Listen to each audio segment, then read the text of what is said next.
The three C's to consider when choosing a life partner.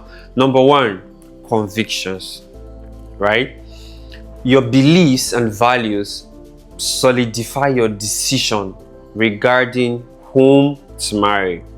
In Genesis 24, verse 58, we see that Rebecca agrees to go with Abraham's servant to meet Isaac, saying, I will go. When the time came for the servant to lay his request that my master Isaac has sent me to look for a wife for him, and God has graciously led me to her. Please, if I have found favor before your sight, let me go with her. And the family said, no, we will have to bring Rebecca and let her speak for herself, right?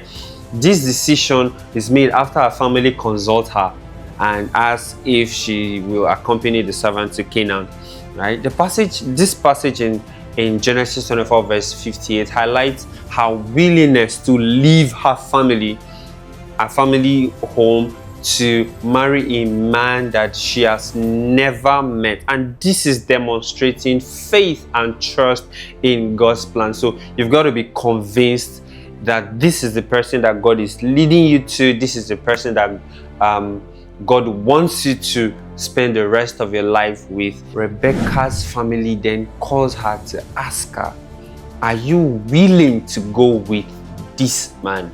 And her response was unequivocal, right? She says, I will go, signifying her willingness to embrace the new chapter in her life. Following agreement, she accompanies her by her nurse, Abraham's servants, and all of that. So what I'm trying to say is, you've got to be convinced that this is the person that God has ordained for you. Nobody's going to make that decision for you, and peradventure someone is making that decision for you. They will not be there when the ships are down, when the storms of life come, the challenges come, because whether or not God speaks to you about who to spend the rest of your life with, it doesn't isolate you from facing challenges. And that's where many people get it wrong. If God has led me to this person, if God says expressly in a vision, a revelation, or by a word of weakness from somebody who you highly respect, that this is your husband or this is your wife, does it mean that you will not have challenges? Of course you're going to have challenges, because that's how life is designed.